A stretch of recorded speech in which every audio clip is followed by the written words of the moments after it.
It's time now for the Jock and the Doc, your Bay Area sports report on the Northern California Sports and Entertainment Network. Here are your hosts, Glenn and Dave.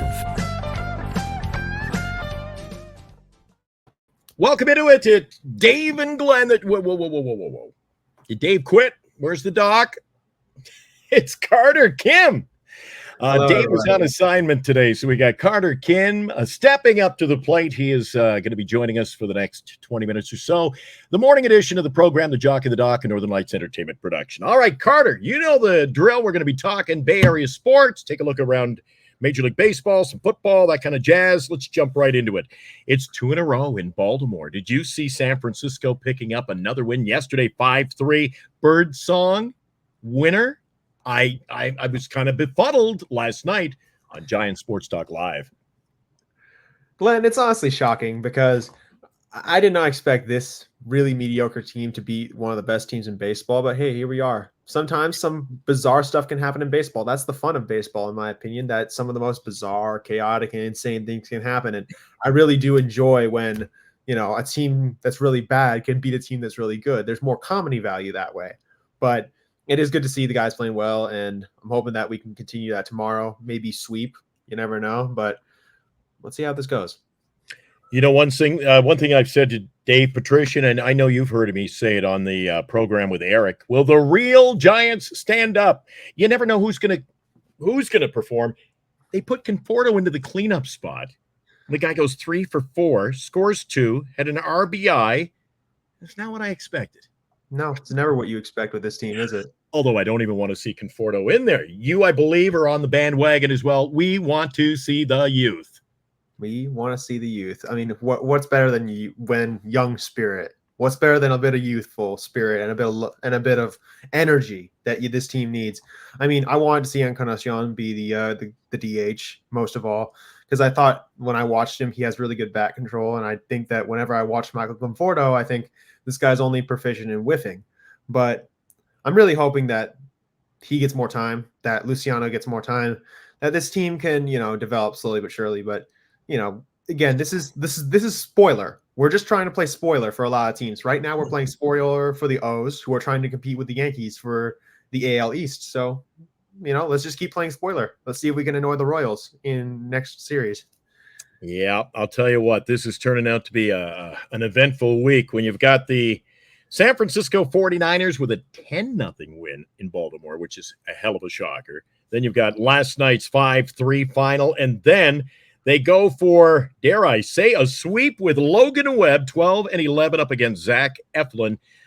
10-9, that one gets underway shortly, actually. It's a 10:05 start this morning. A little baseball for breakfast. It's going to be a fun day for Giants fans who are traveling to see that one at Camden Yard. I don't know if you caught any of the show last night on our sister station, Giants Sports Talk Live. We were talking about the Detroit Tigers, and Detroit have crept up. I can't believe where they've come from. This is a team I always go, Tigers, they aren't they in with Miami's and the White Sox of the world? The Tigers, surprisingly not, could by Monday be in a playoff spot. Well, it all depends on how a lot of other teams do. I think one of the things that's really going for them right now is that the Twins are in shambles right now. That's the biggest thing, because sometimes in order to make it to the top, someone else has to fall down. And right now the Twins are in shambles. They are playing horribly. Royce loses in himself. Byron Buxton and Carlos Correa are hurt. Forever Giant Carlos Correa, by the way. And we'll see, because right now they're playing super well, the Detroit Tigers. It's all about if they can keep sustaining it. Tarek Skubal is going to win the Cy Young in the AL this year. It's not even going to be a question, in my opinion. Riley Green is emerging. Spencer Torkelson have given a lot of criticism, but he's been doing well. And a lot of the other guys on their team are slowly emerging. Kerry Carpenter. But we'll see how all this goes, because they seem to be doing really well lately. I'll tell you how much I underrated them. Detroit's got a record of 80-73. Baltimore has the first wild card at 84-68, 4-game difference.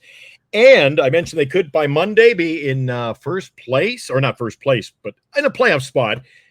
They're a half game out of a wild card spot. And they trail Minnesota by the half, and Kansas City has a 1.5 game lead on Minnesota. So couple of games difference. Where did Detroit come from? Over in the National League, it's the Mets in Arizona tied for the wild card spots, and 2 games out Atlanta. That thing's been going topsy-turvy for the past 2 weeks, and I expect right down to next Sunday. Yeah, I'm a total believer in that as well. I think that the Mets are looking really good right now. Their pitching isn't that exciting as their bats, but they definitely have something interesting if they can make the playoffs. I think that the Diamondbacks or them are going to be jockeying and fighting for that second spot. But you can never count out the Braves because the Braves are really good, and I do want to see if that pitching staff can make it to the playoffs because that could spell doom for a lot of other teams. But right now, looking at the National League wildcard standings, the Padres are firmly at the top because they've been doing very well lately. They've completed sweeps of our Giants, and they're continuing to do well across the league. They beat the Astros 2 days ago. The Astros beat them yesterday, and I believe the Astros – who won today? I'm not entirely sure. But as far as it looks, everything's looking interesting in the National League, and I think a National League team will win this year in the World Series. Well, I'll tell you something. This is going to be a big weekend. If we jump to tomorrow, Friday, the Mets are playing the Phillies while Atlanta plays in Miami. So this is where Atlanta has a good weekend, and boom, Mets lose a couple. This changes on a dime. It's going to go right down to the final day, and then we get real baseball. The Giants season, so sadly, will be over. And then we got playoff baseball. I know you love the postseason, don't you?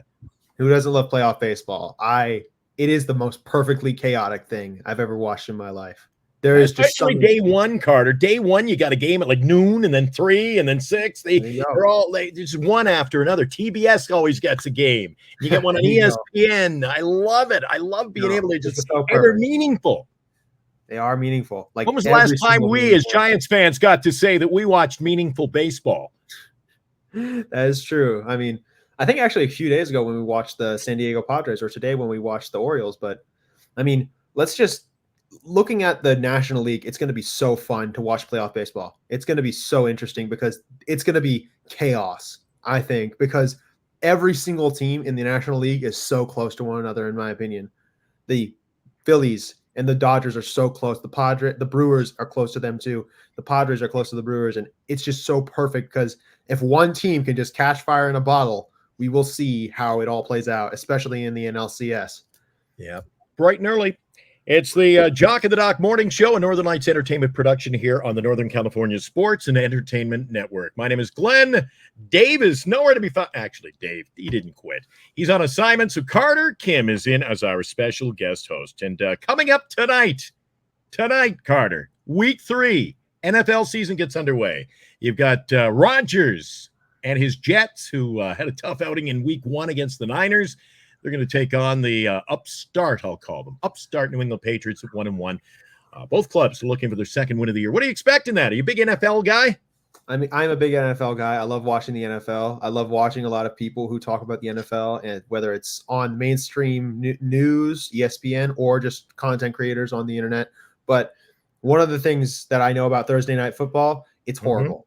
It is some of the worst football that's ever played. I swear. It's bad scores. It's either a blowout that's unexciting or a close game that's like 6-3, and it's always bad.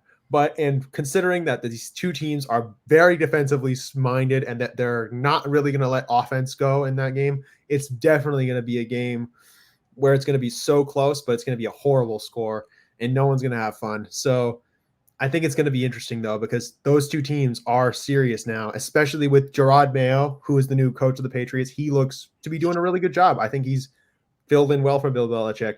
And I think that with Aaron Rodgers and his Jets, they're trying to prove that they can make a stake to the division that's been currently led by the Bills. And we will see how all that goes. But I think that team that they have assembled over New York is really good, even though the Niners absolutely crushed them. It's just going to be interesting to see if the Jets can sustain excellence, because we saw them get gashed in the run and we saw how it all went. And the Patriots have been running the ball super well with Ramondre Stevenson. Yeah. And we're going to have to see how all that goes. But I have a feeling that Thursday Night Football is going to be really bad, if I'm going to be honest. But we'll see how this goes. And you think with the defense, you think a low-scoring tilt? I am going to – okay. I think it's going to be about 31-24. Interesting. I am going to take a bet. Okay, let me say this. I think it's going to be like both teams are going to score under 20. I think. Like, if I'm wrong about this, you can tell me this later, but I'm going to bet will. It'll be under 20. Both teams will score under 20 points. Just that's what I think. All right. Dave is I call it on assignment. That's an old Giants phrase. I'm sure you're aware of. But you know where Dave Patrician is, my usual co-host of the show. He's already bailed on me. He's traveling today. He'll be at the Saskatchewan Roughrider Calgary Stampeder game as the playoffs approach in the Canadian Football League. He is a big pigskin fan, and he loves his Canadian ball, where they only play 3 downs, not 4. So it's very offensive, bigger field, as they say in Canada. And it's true. Our balls are bigger. All right. So that is the game coming up tonight. Let's talk a little bit about Aaron Rodgers. So you get Rodgers, who he didn't even get out of the gate last year. No, he was like an inflamed hoof horse. He went down like the first series of the Jets, and we never saw him again. So here he is getting aged. Is it a case? Do you think he's still got gas in the tank, or is this a guy who's just going to try to milk this like Brett Favre did, like others, and not walk away? Do you think he's still got some gas in the tank, and we can expect big things from Rodgers and the Jets? Is he the guy to be leading this club? Well, I'll say a few things first. One, I saw him when we played the Jets on Monday Night Football. He didn't look that bad. I thought he looked a little slow coming out of the gate, but he had some good plays. He had moments where you're like, oh, yeah, there he is. That's the guy I've seen for so long. Second thing, my dad has always told me about how amazing this guy is when he went to Cal, and my dad is from there. That's true. And he talks about how amazing this guy is and how much he developed. And it was like, I think he still got it. I do think he still got it. I don't think that guy that has shown, like, who won 4 MVPs and played super well, I don't think that guy is just suddenly gone. I think he's in there somewhere. It's just about having those moments on a consistent basis. And if he can have those moments on a consistent basis, the Jets can go far, I think. It's all just about trying to have the consistency to win. And he can't be carried by his defense because the defense hasn't been great, but I think they can be good. And I think the Jets need to do something at the deadline, which is going to be trying to get a receiver or somebody else to help him. Because I think with all of the help that he has, he can be even better. He's just got to continue to have these moments where where he is great and not just have these random flashes, because I don't hold him to the same standards as would hold a younger quarterback, where I would be like, oh yeah, if you show flashes, I'll give you a chance, because he's an old man. He's been doing this for a while. I need to see him continue to do well. I love when you say that. He's an old man. I'm twice his age. All right, I know what you think of me now. So the Giants are going after their, I believe, 75th win of the season. Anyway, Logan Webb is up against Zach Eflin later this morning. It is in Camden Yards. It's underway at 10:05 in the morning. I never get used to living in the Pacific time zone anyway.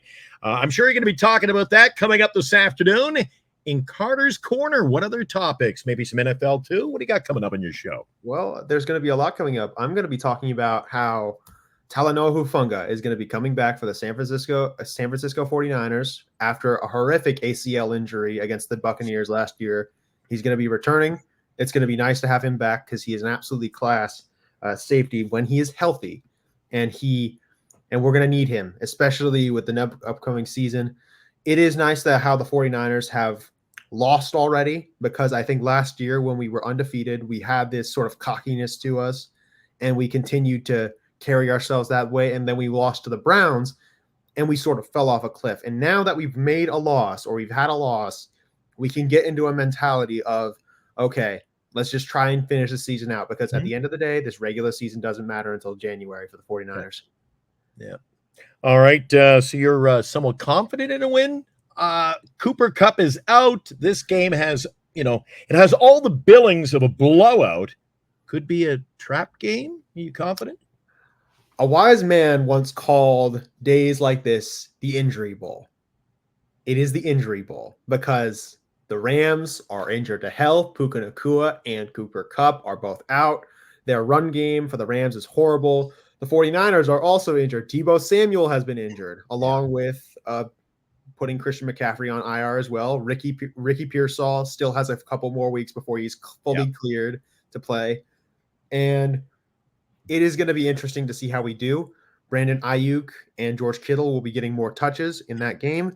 Yes, and I was going to say that to you, too. I was going to bounce in and say that now, he didn't get his training camp, really. He's getting his legs. Now is the time. You got to see. We're already into week 3. So you got to see, how Purdy can size up Ayuk on the field. They got to get on the same page. I agree. I mean, last year when Brock and Brandon were together, it was telepathic. Telepathic? Sorry. Sounds good to me. Yeah. The point is, those two guys were just so well connected. Like everything they did was in perfect sync. And yes, training camp is the biggest factor. Obviously, those two have been separated for a long time. I think this third week is going to show that Brandon Ayuk's all right. He's going to be okay. And most of all, I think the defense is going to do the heavy lifting for us because Fred and Nick Bosa are two of the biggest. Fred Warner and Nick Bosa are the biggest dogs in the NFL, in my opinion. And it will be a defensive game in a lot of ways, but I think with knowing Kyle Shanahan and knowing how he does his offenses, we will probably beat the Rams because we own the Rams. And it's just going to be something that happens. It's going to be one of those bumps, I think. Without looking it up, perhaps you already have. What do you think the point spread is? Point spread? What do you think Vegas has set the point spread? I think they've have us at like 115, I think. I don't know. It's something like that. No, but the point spread is the differential. Like some of the point spreads are 2.5, 5. What do you think our point spread is? We're favored by how many points? Like 5, I think. An even 7, which is odd. Usually they come in at a half to save face for the Vegas guys. If you get a 3-point game or a 10-point game, you know how the number structure works. But anyway, that one goes about 120, 125 on Sunday afternoon. Niners are 1-1, while the Rams, they're hurting too. Obviously, Cooper Kupp, big loss. And he had a huge week in my fantasy football league. Week 1, the guy had over 20 touches, I think. And last week, my oh gosh, I was like, what's going on? Obviously, hurt, going to be out. Full slate of action coming up this weekend. I'm sure today, tomorrow, you'll be touching on football. Busy weekend. We got more NASCAR action. The playoffs are just around the corner. WNBA playoffs are coming up Sunday. I'm excited about that. I'm going to be talking about that on my show tomorrow morning. And I'm just looking forward to a great weekend of baseball. The Giants head off to Kansas City, by the way, after today's game. So coming up this morning, once again, it's Logan Webb and the San Francisco Giants, Bay Area's favorites, up against the Baltimore Orioles, and they're looking for the sweep. That'll do it for me. I want to get out of here, and I want to thank you, Carter, for stepping in. A much more handsome morning show host than the other guy, the Doc. Thank you, Glenn. I really appreciate that. Appreciate that. We'll be tuned into your show, Carter's Corner, right here on the Northern California Sports and Entertainment Network. Carter hosts the show every weekday afternoon. You can join him for that. What time are you on today? 3 o'clock. I will be on at 3 o'clock. I'll go for an hour. I'll just talk for a little bit. I'll bounce some stuff off of Grand Admiral and a couple of the other guys. And I'll probably talk about how the game went yesterday and how the game went today, and then how it's going to go for Logan Webb and the guys. Yeah, it'll be over. Everybody be just settling after. I'm hopefully thinking a win, and then they'll be bouncing in your chat. That's one thing I like about your show. Very interactive, and you make the show all about the fans of your program. The guys are in the chat, so good job, buddy. Good first week here on the Northern California Sports and Entertainment Network. We'll see you this afternoon. All right. Thank you, Glenn. Carter Kim, my guest, filling in for Dave Patrician. We think we'll have Dave in tomorrow. If not, Carter will be back. He'll be getting a heap and a help of Carter here on the network. So with that, we'll sign off. Enjoy your baseball this morning. And if I don't get a chance to talk to you guys, enjoy your NFL Thursday night game as we kick off week number 3. The Jets are in New England. We thank you for watching the program this morning. Have a great day. You've been watching the Northern California Sports and Entertainment Network, a Northern Lights Entertainment broadcasting station.